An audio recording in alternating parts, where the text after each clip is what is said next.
Saudara-saudaraku semua, doa-doa aja. Maka setiap hari tabung doa. Jangan tabung kapan diijabah doa. Mau menjadikan doa sebagai wirid? Maka Imam Abul Hasan Syazili, Imam Al-Haddad, Imam Al-Attas, Imam Syekh Abdul Qadir Jilani, semua, Bahauddin Naqsyabandi, Sidi Ahmad Tijani, Sidi Ahmad Idris Al-Idrisi, semua mengajarkan doa bukan supaya kita dapat hasilnya di sini. Itu maksud mereka ngajar muridnya. Maka ada Hizib Bahar, Hizib Nasr, Hizib ini, Hizib itu. Yang paling suka saya itu Hizbul Bar namanya. Hizbul Bar itu adalah gambaran daripada maqamat rohani Sidi Syekh Al-Imam Abul Hasan Syazili. Sayyidina Ali ketemu orang ini benci dunia, kata dia, ini benci dunia, ini talak dunia. Tetap ketemu Sayyidina Ali ngomong dunia, dia benci. Kata Sayyidina Ali apa? Wahai sahabatku, man ahabba syai'an aktsara dzikrahu. Siapa yang suka cinta sesuatu, dia sebut-sebut sering. Banyak dia ulang-ulang. Sebenarnya di hatimu kamu cinta dunia.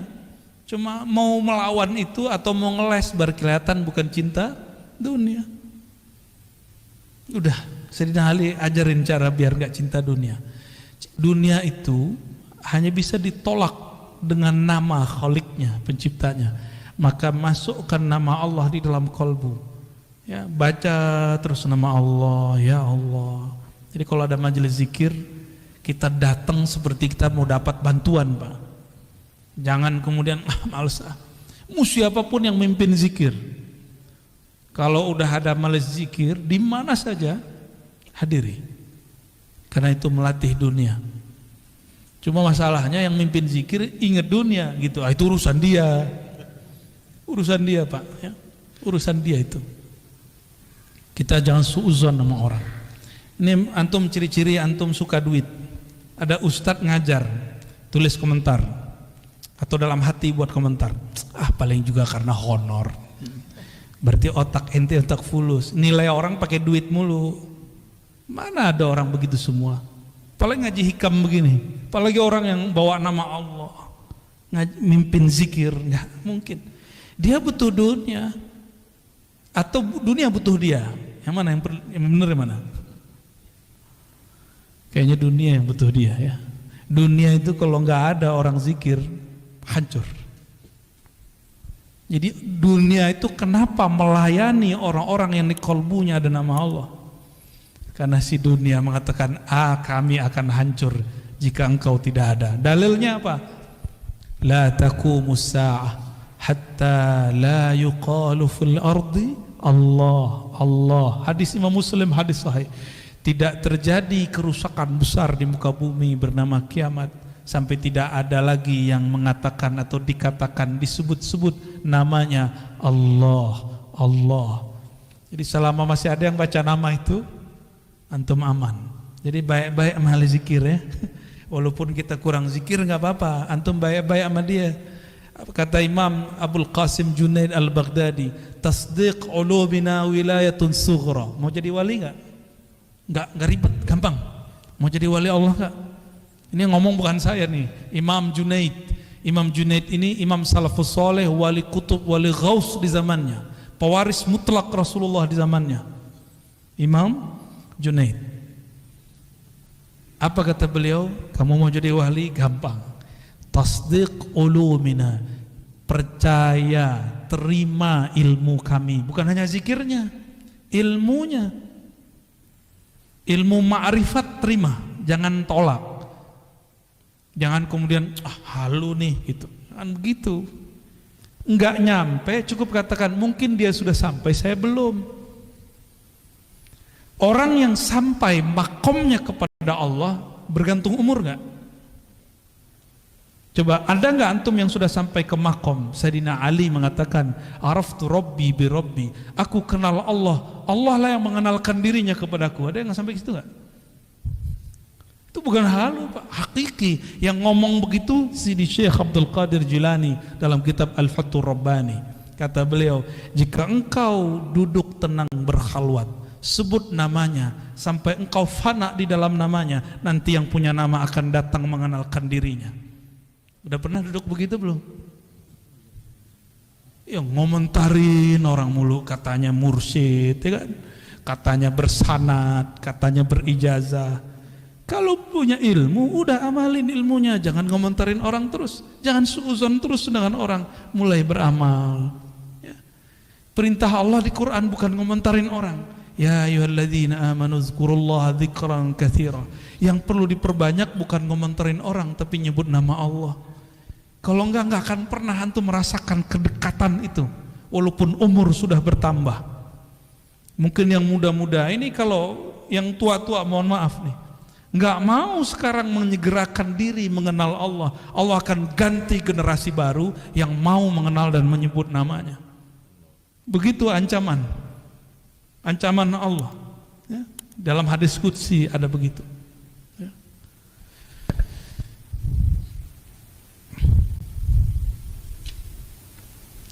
Ma tawaqqafa matlabun anta talibuhu bi rabbik wala tayassara matlabun anta talibuhu binafsik. Kenapa doa kita nggak naik-naik? Karena engkau tidak memintanya dengannya, tapi engkau meminta dengan egomu, kepentinganmu. Jadi sholawat, zikir, baca Quran, sedekah jika diniatkan untuk keberkahan duniawi, berarti kita minta dengan diri, ego, itu nggak akan naik, dia cuma berkahnya sampai di dunia. Jadi siapapun yang suka berbagi, dia dapat berkah, muslim non muslim dapat berkah 10 di dunia. Itu sudah hukum wajib, udah plus dari Allah. Mau dia mukmin nggak mukmin, dia suka berbagi, charitas. Maka non muslim suka berbagi, diberkahi Pak hidup dunianya. Coba lihat startup yang suka bakar-bakar duit, itu mereka bertahan sampai hari ini, benar nggak? Ya kan? Kalau mereka nggak mau bakar-bakar duit, mau promosi, mau memberikan free ini, free itu, nggak ada hasilnya. Nabi Muhammad SAW dulu seperti itu. Cuma yang dituntut itu jangan cuma mikirin nafs, tubuh ini mau ditinggal. Apa masih kurang jelas? Tubuh ini dulu kecil, kemudian menjadi anak-anak, jadi remaja, lalu dewasa, sekarang sudah menua, udah mulai sakit-sakitan. Ini Donald Trump namanya Pak, Donald Trump Al-Fadani. Udah mulai sakit-sakitan belum? Punggung, kaki, duduk lama-lama udah mulai kesemutan. Tuh, udah tua tuh, calon-calon itu. Iya, baru kan. Wajah sih wajah 40. Udah mulai, jadi dulu kalau duduk lama aman, sekarang duduk lama berasa. Ya, punggung mulai cari sandaran, kan yang dapat sandaran beruntung kan. Tapi anehnya orang ngaji hikam, ngaji zikir, ngaji ma'rifatullah, tahu-tahu sudah 1,5 jam baru ingat punggungnya sakit. Kenapa? Saat itu kolbunya sedang asik dengan yang menggerak-gerakkan kolbunya. Coba lihat anak-anak kita kalau lagi main game, dia lupa kalau dia butuh makan, minum. Bener gak? Mainannya akal ketika berkhayal jadi game. Gamenya kolbu itu nyebut nama Allah. Kalau game biasa ada ini gak? Ada apa namanya? Stage 1, 2, 3 gitu ya, bener? Ya. Level 1 tuh, Bapak juga main juga nih ya. Level 1, 2, 3 sama. Ya, orang kalau sudah punya game di dalam kolbunya, dia asik dengan game itu. Game kolbu itu menunya banyak Pak, ya, dan seru sekali. Ya. Ada bintang-bintangnya juga di dalam itu. Ya. Ya. Dan kreditnya asli, hakiki. Kalau yang di game-game itu kan kreditnya di situ-situ aja. Ya. Tidaklah permohonanmu diangkat kepada Allah kecuali engkau membawa namanya. Tidaklah satu permohonanmu dipersulit kecuali karena engkau memohon dengan menyebut dirimu. Jadi ciri-ciri orang doa tapi pikirannya susah. Dia sholat, dia rajin ibadah, tapi susah aja bawaannya. Karena dia yang pikirkan, ya Allah hidup saya susah, ya Allah, begitu terus. Boleh berkeluh kesah kepada Allah, boleh, tapi dia lupa nih. Ya, jadi saya agak sedikit beda dengan beberapa motivator. Kamu doa yang spesifik biar dikasih sama Allah. Ya boleh sih, cuma emang Allah itu suruhanmu. Ya. Doa itu kan dalam bahasa Arab fi'il amar, kata kerja, kata perintah. Allahumma rzuqna, ya Allah rezekikan kami. Kan urzuk itu bahasa Arab, perintah, fi'il amar. Begitu kata Imam Al-Juwaini, diteruskan oleh Imam Al-Ghazali, oleh Fakhruddin Ar-Razi. Apa kata beliau? Beda kita dengan kelompok yang lain. Doa pun juga kata kerja, kata perintah. Pantas nggak kamu merintah Allah? Maka kata-kata itu bukan sebagai perintah kita jadikan, tapi kita jadikan sebagai curhat. Maka tadi coba diingat-ingat Pak, doa itu jadikan tabungan akhirat. Jangan minta diijabah di sini. Kalau Allah kasih ijabah di sini, anggap itu hanya benefit, fawaid. Maksud kita cuma satu. Kenapa kita manggil-manggil Allah, menyuruh-menyuruh Allah? Bukan isi doanya yang kita maksud, tapi kita dilirik oleh Allah.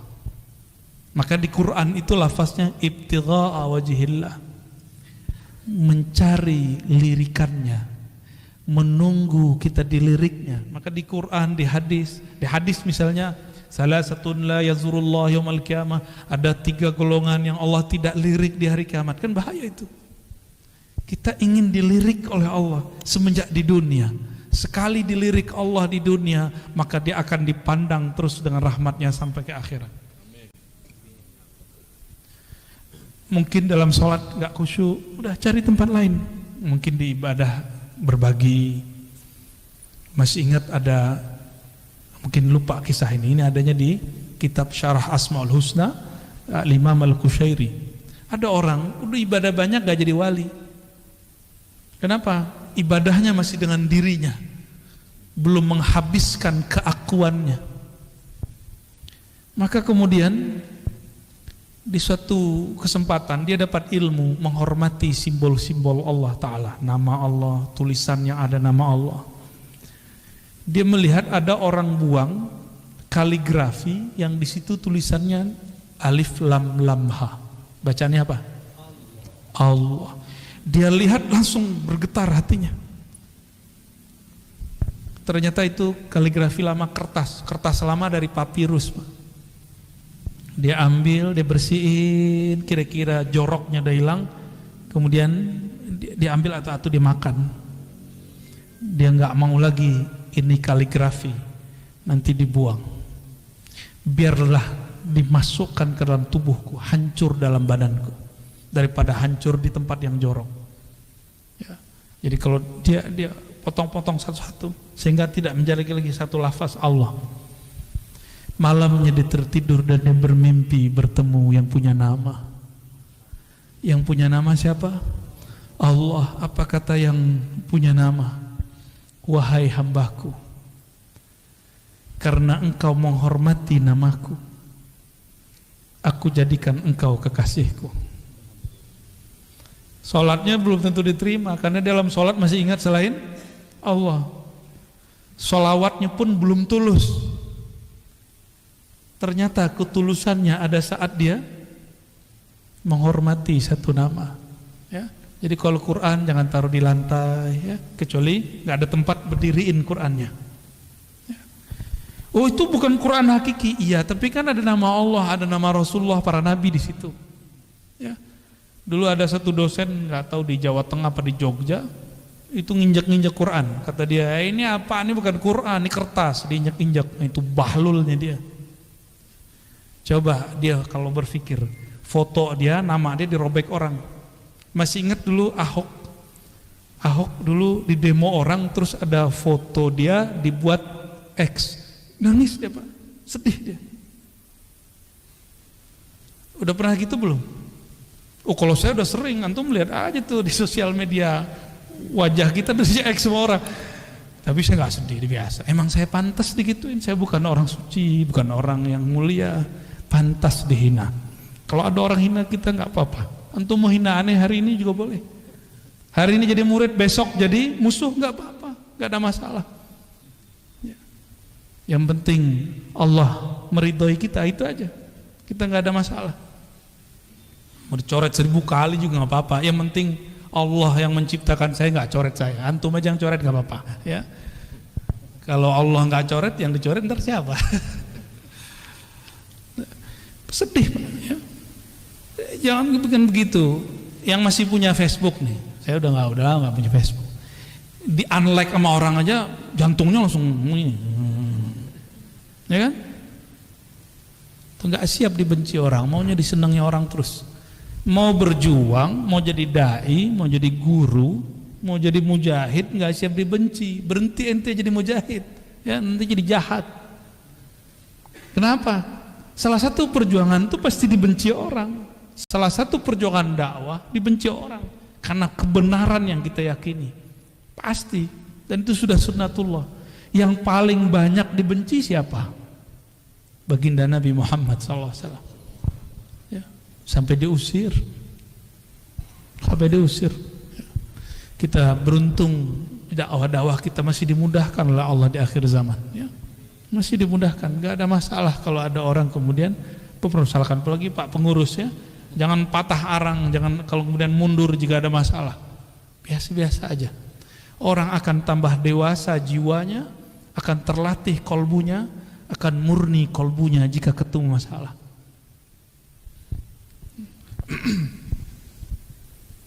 Min alamatin nujhi fin nihayat ar-ruju'u ila Allah fil bidayat.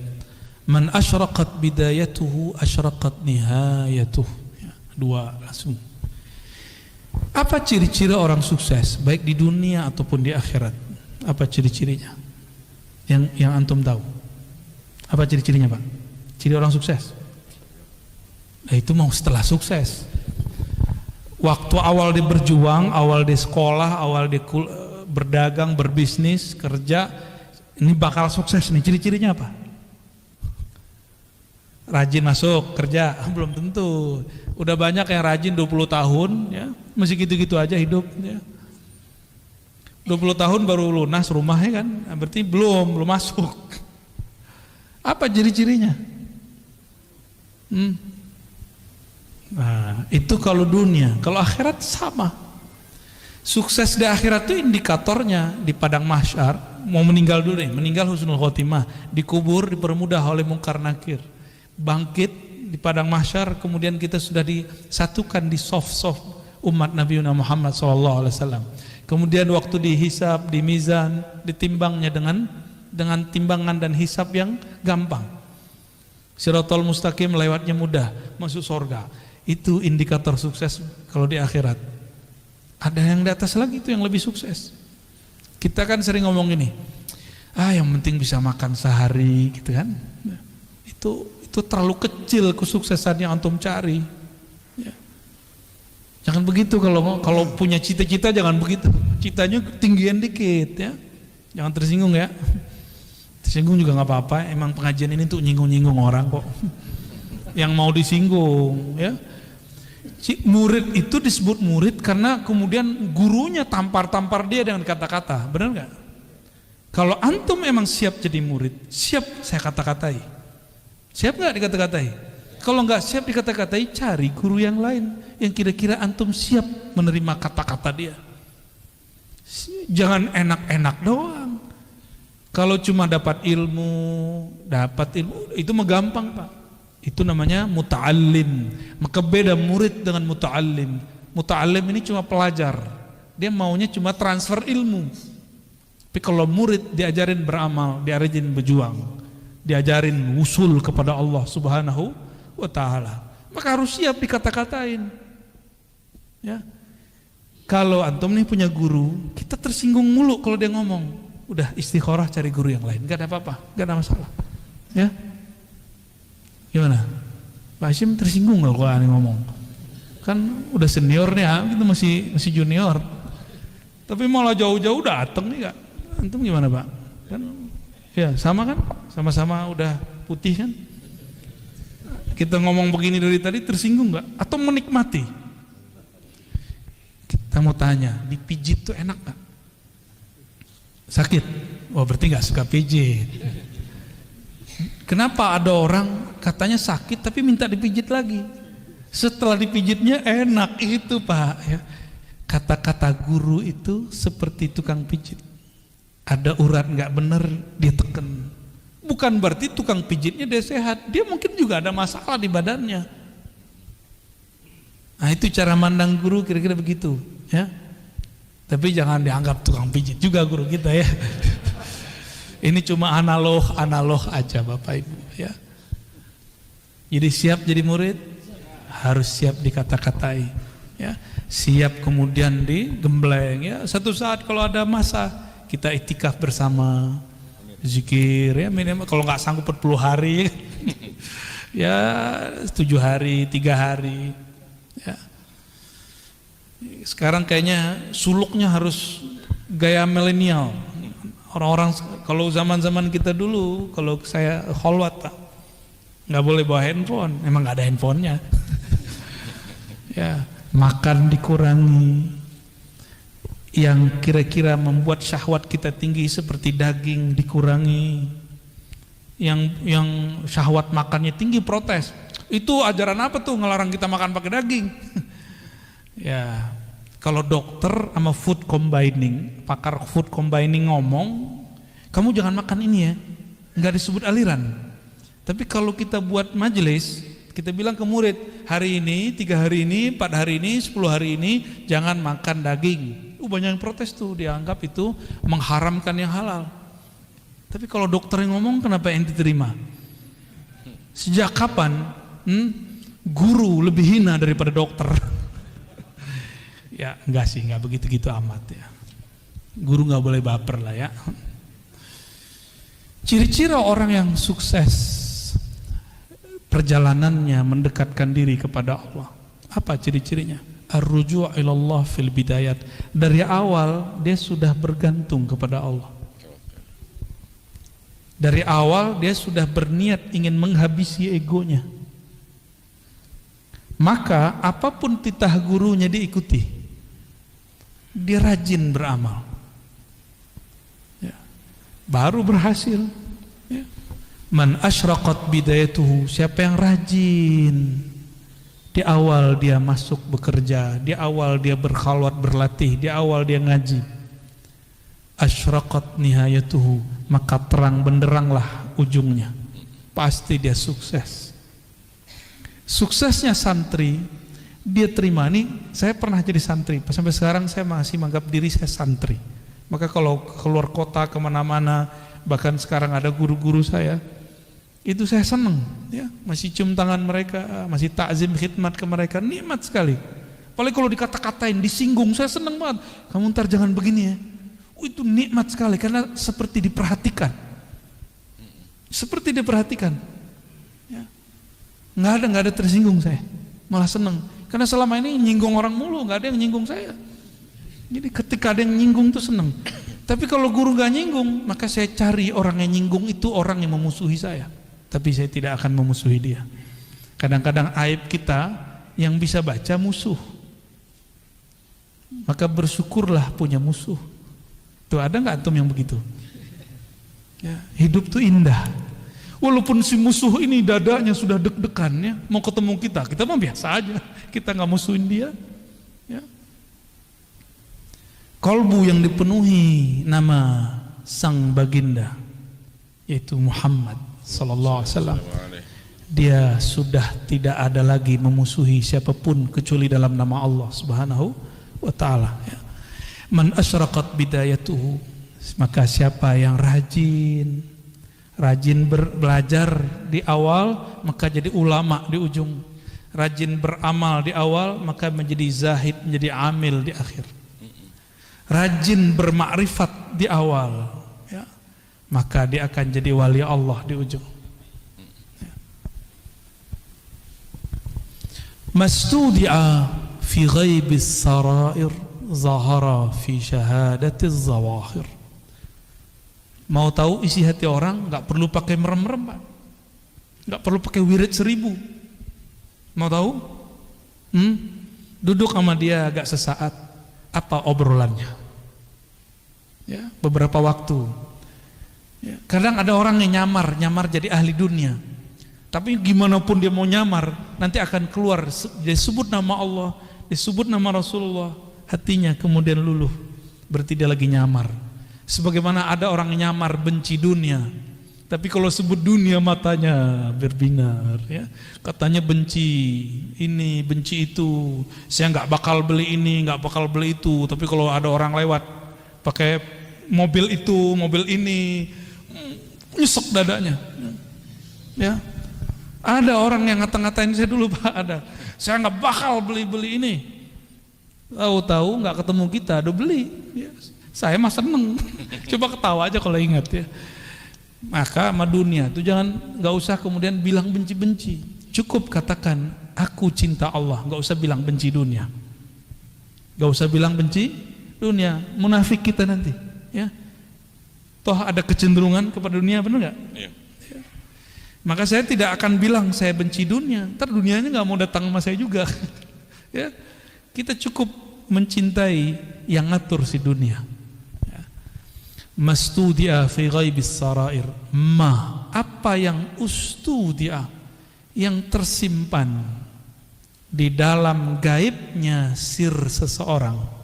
Di dalam diri kita ada sesuatu kalimat cinta benci yang tersimpan, zahara fi syahadatiz zawahir, akan muncul, akan keluar dengan persaksian yang zahir, baik dari kerut wajah, cahaya muka, lidah, kata-kata, kecenderungan hati, dan lain sebagainya.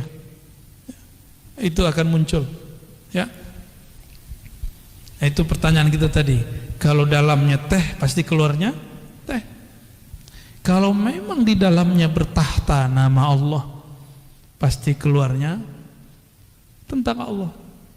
Jika di dalamnya tentang Nabi Muhammad, pasti keluarnya kerinduan kepada Nabi Muhammad.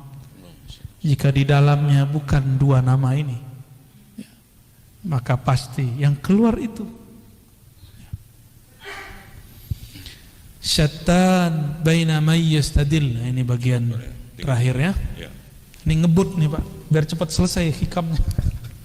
Karena kalau pakai model yang sebelumnya, yang mulai jam 12 sampai jam 3, itu satu bisa 1 jam, bisa 2 jam, bisa 3 jam, bisa sehari semalam.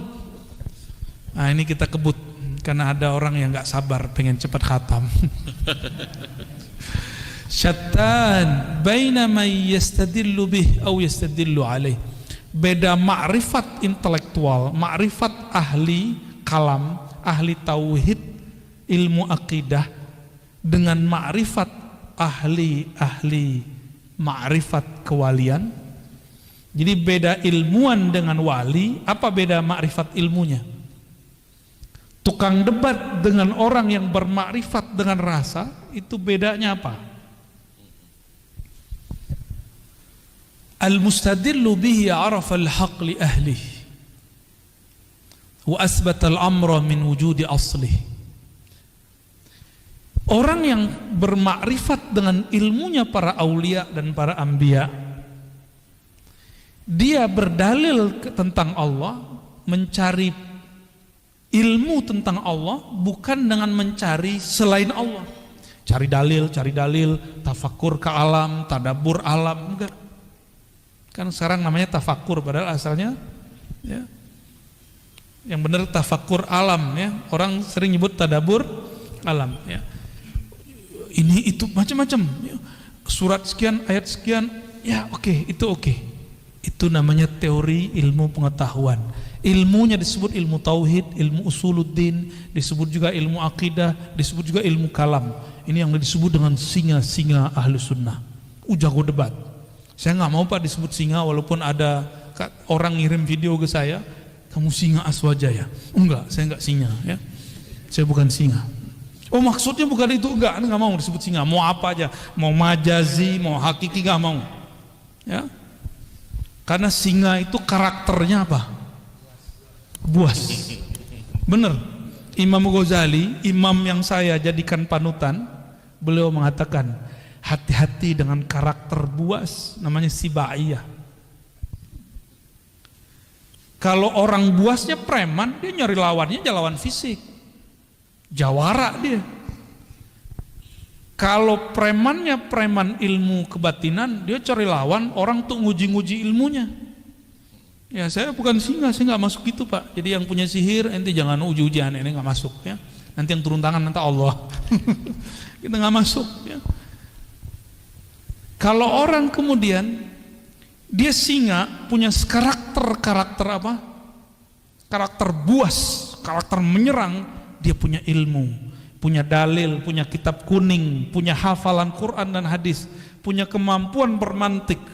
Maka dia gunakan semua ini untuk nyerang orang berbeda dengan dia.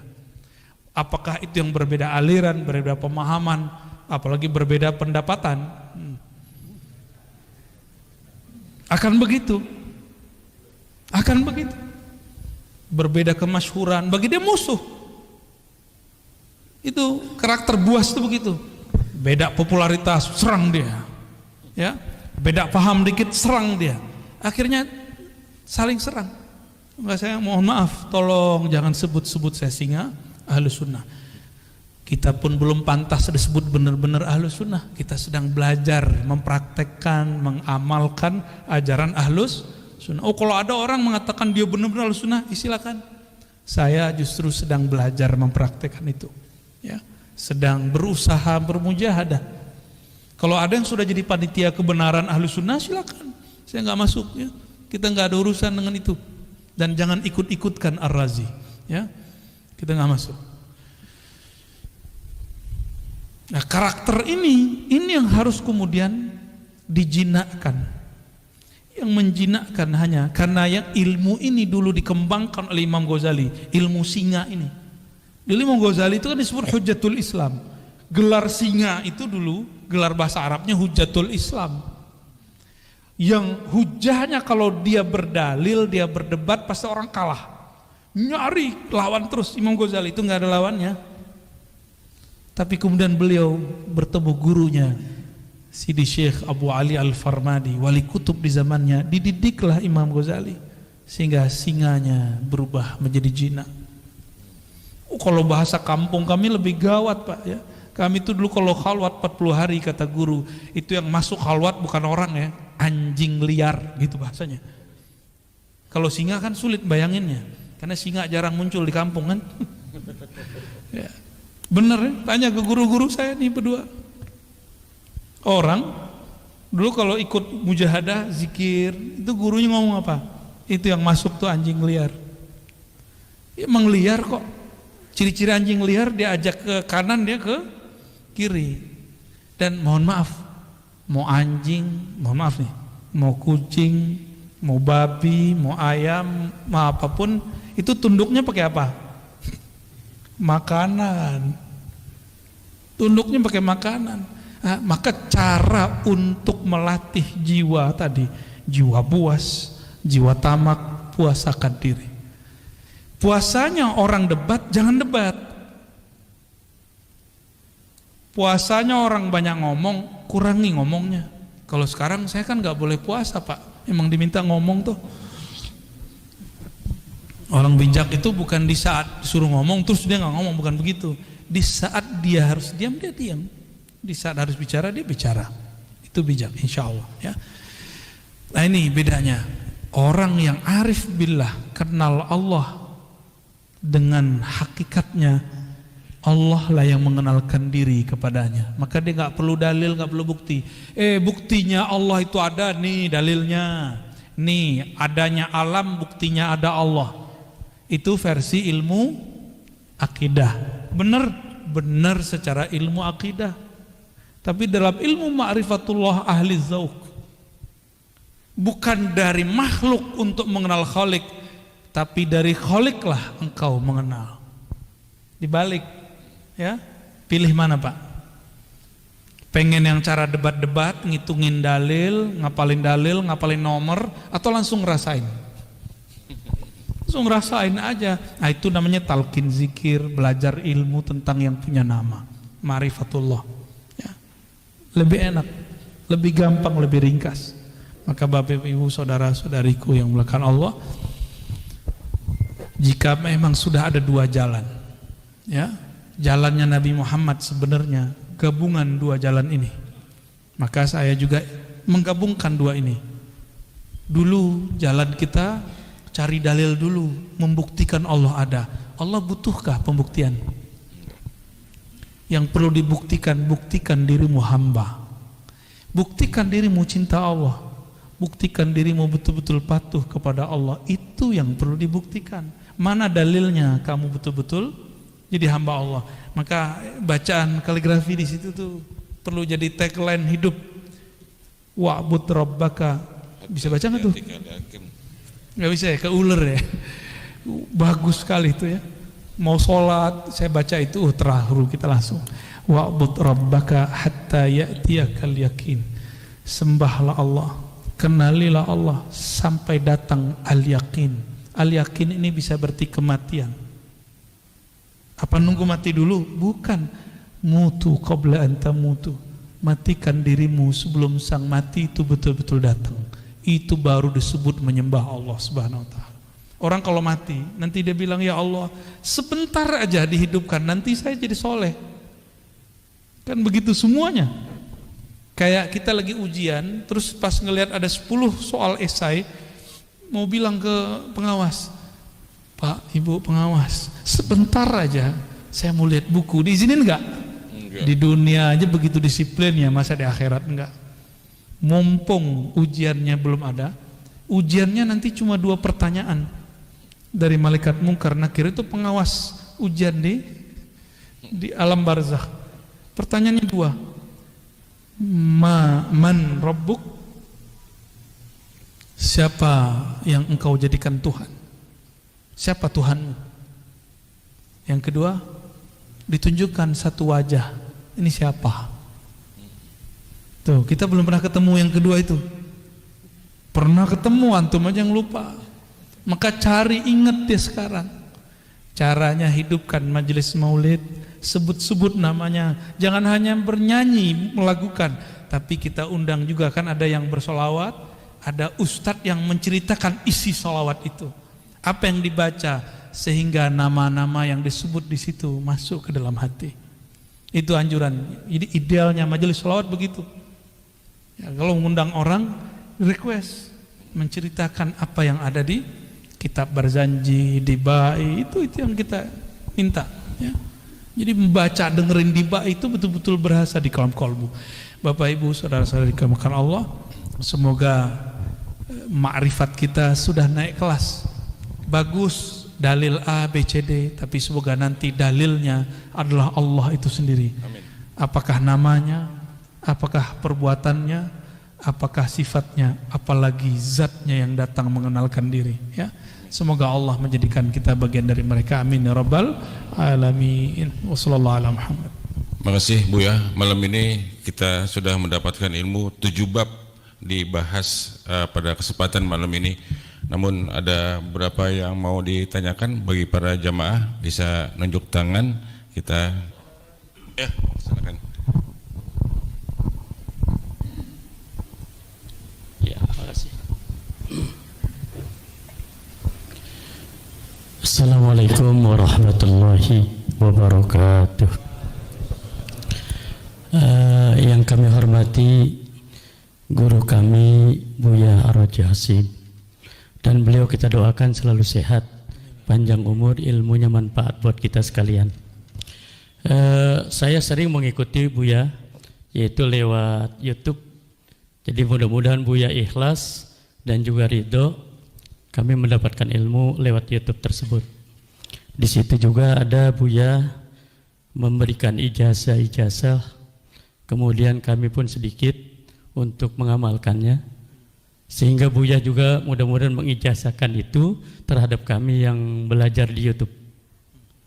Selanjutnya Buya, kita juga tahu adanya kodo dan kodar. Kodo dan kodarnya Allah. Kemudian kodo itu ketetapan Allah sejak zaman ajali, kodar setelah zaman ajali.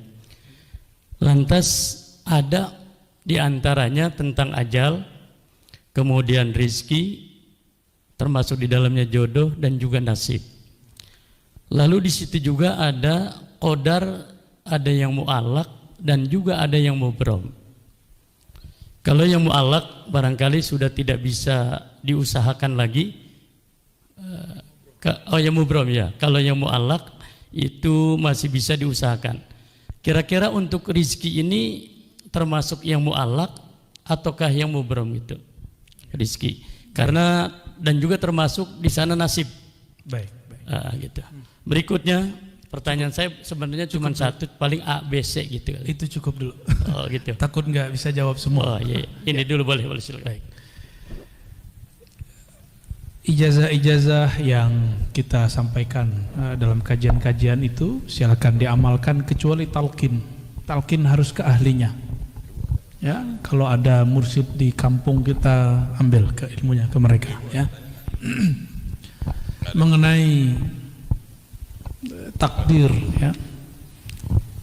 Istilah takdir yang digantung mu'allaq bahasa Arabnya. Jadi belum terjadi. Ada takdir yang mubrom. Bapak itu sukunya apa, Pak? Sukunya apa? Betawi. Bisa protes nggak?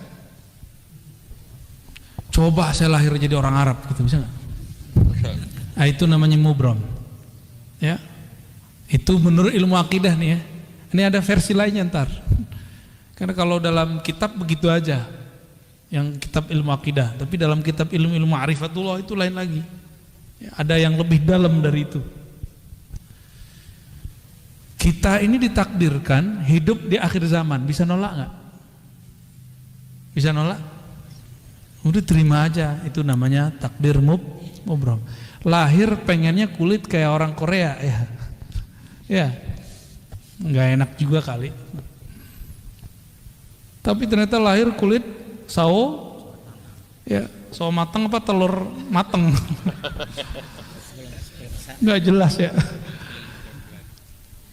Kita nggak bisa protes, udah begitu aja. Jadi, apapun yang dia mau, bagi saya, mohon maaf. Jadi itu versi ilmu akidah. Semua takdir itu mubrom bagi saya. Suka-suka Allah lah. Takdir mu'allaq itu ternyata sebenarnya mubrom juga. Kenapa? Dia masih digantung, tapi kan haknya Allah. Mungkinkah takdir digeser? Mungkin. Ini pada sisi Allah, semua takdir itu suka-suka dia, bukan suka-suka kita. Sepakat? Takdir itu terbitnya dari kudrat iradat Allah, maka mutlak milik dia, nggak usah atur-atur. Makanya di dalam hikam awal-awal, arih nafsaka minat tadbir. Jangan kamu urus yang tidak perlu kamu urus. Ahli akidah mencoba menteorikan itu karena banyak orang protes. Ini takdir bisa dirubah nggak segala macam ya? Takdir itu bahasa Arab artinya ukuran yang Allah berikan untuk kita. Kita dikasih ukuran 10, tergantung kita ngambil berapa. Harusnya antum tuh suksesnya 10 kali lipat, cuma ngambilnya cuma 2. Salah siapa? Nggak akan keluar dari takdir. Ada kesalahpahaman memahami takdir. Takdir itu cuma 4. Apa aja? Waktu kita dalam janin, takdir cuma 4, Ustaz. Ya. Apa aja tuh? Apa? Ajal. Cepet amat ajal. Dikatbi rizkihi. Rizki dulu. Rizki itu jodoh 1. Jodoh itu rizki.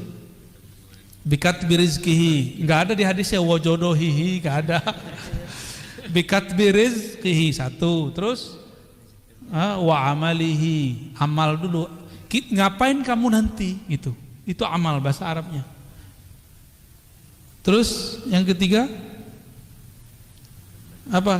Wa ajalihi, baru ajal. Jangan langsung ajal, Pak. Cepet amat mau ajal aja ya. Baru yang keempat, syaqiyun au sa'id, dia nanti ahli surga apa neraka gitu. Bahagia di surga atau sengsara di neraka. Itu maksudnya, bukan bahagia di dunia, bukan itu. Banyak yang salah terjemah itu. Syaqi, dia sengsara masuk neraka, atau sa'id, dia bahagia masuk surga. Tuh ini aja udah panjang aneh jelasin. Antum mau nambah lagi pertanyaan. Rezeki, saya mau tanya. Kalau kita waktu kecil dulu nggak punya gaji, rezeki datang nggak? Dianterin oleh mak kita ya, Kak? Bener? Waktu sekolah dulu kita dibayarin orang tua kita, diantar nggak? Dianterin rezeki itu. Cuma karena setiap hari kita melihat orang berangkat kerja, pulang, berangkat, pulang, orang mengira rezeki dicari. Sejak kapan rezeki dicari? Allah tuh bagi-bagi doang, Pak. Kita nggak pernah nyari rezeki. Kita cuma nunggu dan ngambil. Nah, time nunggunya inilah skill yang dipunya orang bisnis, skill yang dipunya oleh politisi. Dia tahu cara ngambilnya. Ya.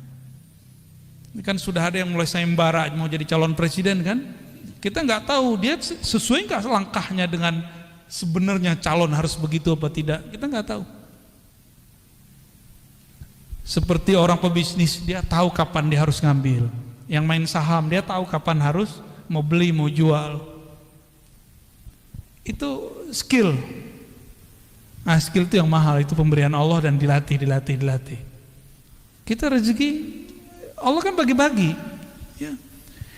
Maka kalimatnya, perintahnya bukan cari rezeki.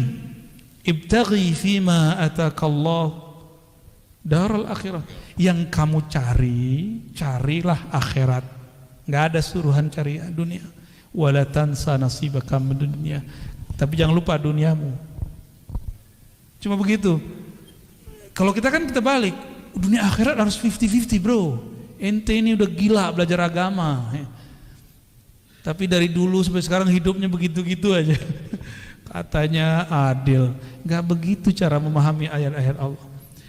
Kita kerja, kalau ada akhirat di situ, mungkinkah orang-orang itu korupsi? Orang yang mengakhiratkan kerjanya, dia jujur kerjanya. Itu antum ibadah tuh. Orang yang niat ketika bekerja, dia ingin menafkahi keluarganya, ingin bantu orang sekitarnya, maka orang itu dihitung ibadah. Itu yang disebut mencari akhirat. Tapi jangan lupa bagianmu di dunia. Jadi kita juga harus saving untuk diri sendiri dan keluarga. Itu maksudnya. Jangan dibalik. Carilah dunia, jangan lupa akhirat. Nah, nggak tahu nih ayat baru ini. Saya boleh sebut tuh ayat-ayat setan. Ya. Itu ayat setan, Pak. Dai setan itu. Ya. Nauzubillah min dzalik. Allah bilang cari akhirat, dia bilang cari dunia. Setan nggak tuh? Mohon maaf nih, kan dai itu dua aja, dai ilallah sama dai ila ghairillah. Dai kepada Allah atau dai kepada selain Allah, dua aja dai. Dai artinya orang yang mengajak. Orang yang mengajak pulang kepada Allah, mengenal Allah, atau orang yang mengajak kejar selain Allah, dua aja. Jauh-jauh ke Ka'bah minta fulus. Aduh ya Rabb. Jauh-jauh ke Ka'bah minta rezeki, minta jodoh, boleh sih nggak apa-apa. Cuma kayaknya buang-buang duit. Kalau minta jodoh ke sana, mending lamar orang langsung enggak? Langsung beres tuh, emang pesta-pestanya lumayan tuh ya, sekampung nggak habis tuh. Kecuali antum di gedong ya, kayak cerita. Jadi takdir itu ukuran yang Allah berikan kepada kita. Lalu Allah titipkan di dalam diri ukuran lain yang disebut kasab. Laha ma kasabat wa alaiha maktasabat. Laha positif, dia akan memperoleh prestasi yang dia usahakan. Wa alaiha maktasabat, dia akan kena hukuman terhadap apa yang dia kerjakan. Nah, kasab. Maka dalam akidah Imam Asy'ari Ahlus Sunnah wal Jamaah, Imam Asy'ari ini murid Imam Junaid juga. Apa kata beliau? Allah kasih satu sir di dalam dirimu bernama kasab. Kasab itu sebenarnya adalah tajalli, pancaran kudrat iradat Allah yang Allah pinjamkan ke dalam diri manusia. Maka di saat dia faham kasabnya dia kemudian mengatakan, aku bisa begini pun karena Allah juga yang memberi. La haula wala quwata illa billah. Maka ketika dia mendapatkan sesuatu, dia girang untuk berbagi kepada hamba-hamba Allah.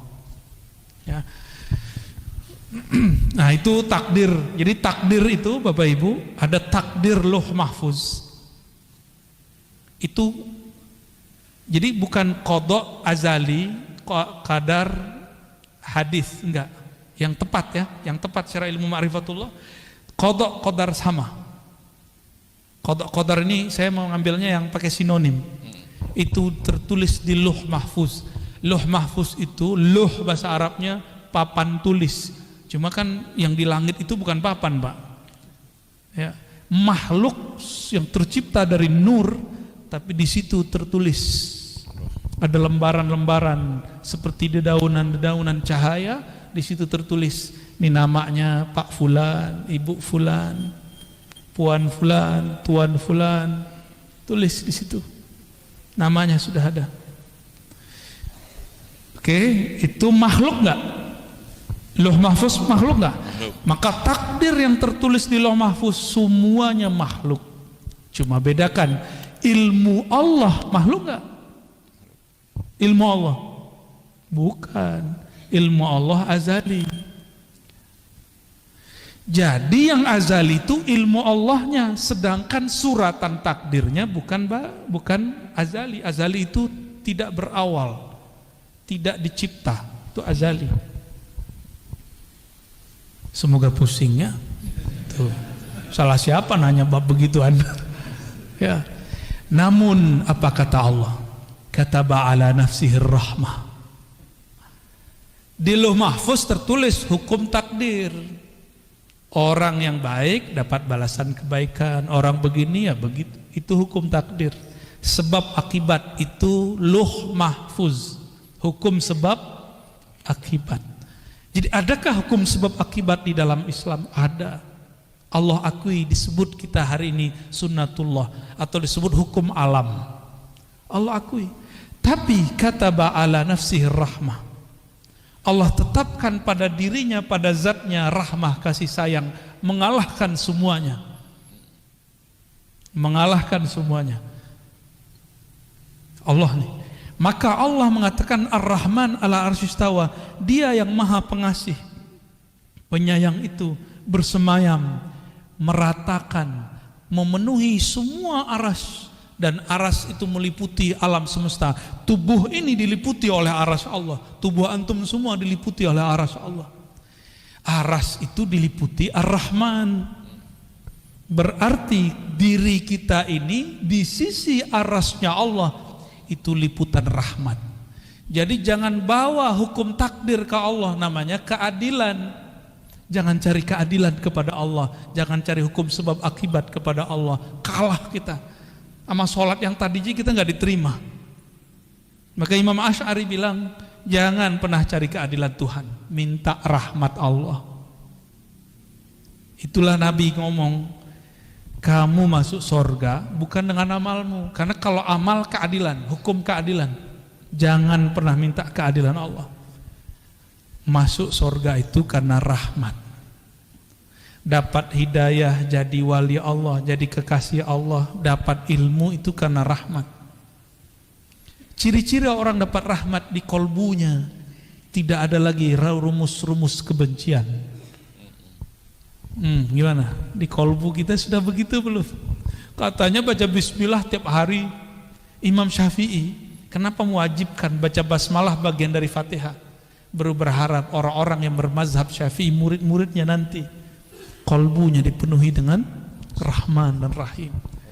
Maka saya berdoa semoga kita, saya dan yang hadir semua yang bermazhab Syafi'i ataupun yang tidak Syafi'i, yang selalu melazimkan baca Bismillahirrahmanirrahim, semoga kasih sayang Allah tumpah ruah dalam kolbu ini. Amin. Kalau sudah penuh di ini, dalam kolbu ini nama Allah, keluarnya pasti sayang, sayang, sayang. Bukan benci, benci, benci.